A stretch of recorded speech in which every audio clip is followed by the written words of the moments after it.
Ambassador Zethakri's 6 eyes blinked in sequence as he stared at the human delegation across the crystalline negotiation table.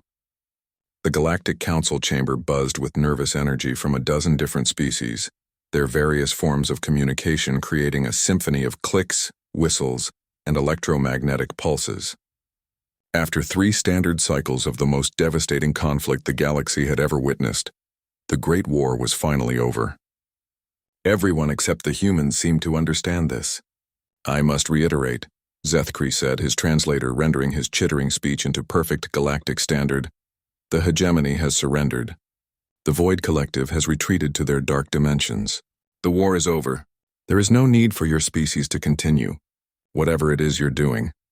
Captain Sarah Chen, the lead human representative, barely looked up from her datapad. She was reviewing supply requisitions while absently sipping something the humans called coffee from a metal container that had seen better days. "Which part specifically bothers you, Ambassador?" "All of it." The crystalline being's voice cracked with frustration. "Your fleets are still expanding. Your factories are producing more warships. Your soldiers are training for battles that will never come.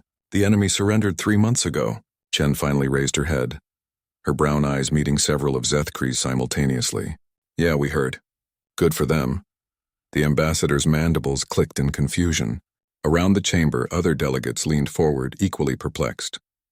The war had been declared over when the last of the hegemony's war priests had laid down their ceremonial weapons, and the Void Collective had sealed their dimensional rifts. It was the most comprehensive defeat in galactic history. "Perhaps there's a translation error," suggested Diplomat Quelm, her tentacles swaying nervously. "Surely the humans understand that surrender means the cessation of hostilities?" "No translation error," said Commander Rodriguez, Chen's second in command.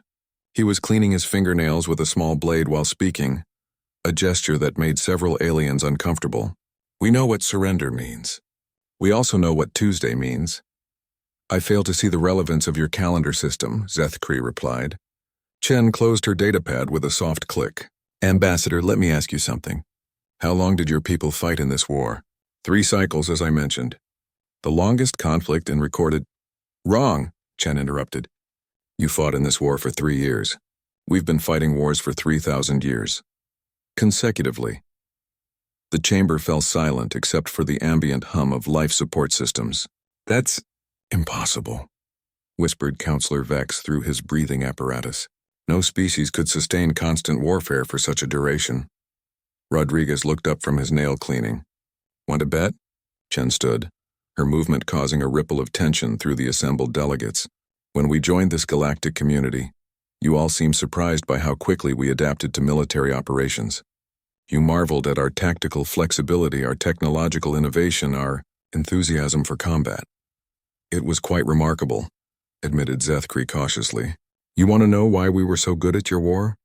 Chen walked to the great viewing window that showed the local star cluster. "Because for us it wasn't a war. It was just Tuesday." She gestured to the stars beyond. "While you were all developing philosophy, art, and advanced meditation techniques during your peaceful millennia, we were perfecting the art of killing each other. World wars, civil wars, cold wars, corporate wars, resource wars, religious wars, territorial wars, wars over trade routes, wars over ideologies, wars over who gets to be in charge." "But surely you had periods of peace," Quelm interjected hopefully. Rodriguez laughed, a sound that made several delegates flinch. "We called those preparation periods," Chen continued, her voice matter-of-fact. "When your Great War started, our military analysts categorized it as a regional police action. The hegemony's planet killers? We'd seen bigger explosions in our recreational warfare simulations. The Void Collective's reality warping tactics? Cute. But we'd already developed countermeasures for similar techniques during the Psi Wars of 2387. "This is madness," Zethkri breathed. "No," Chen replied, turning back to face the assembly. "This is humanity.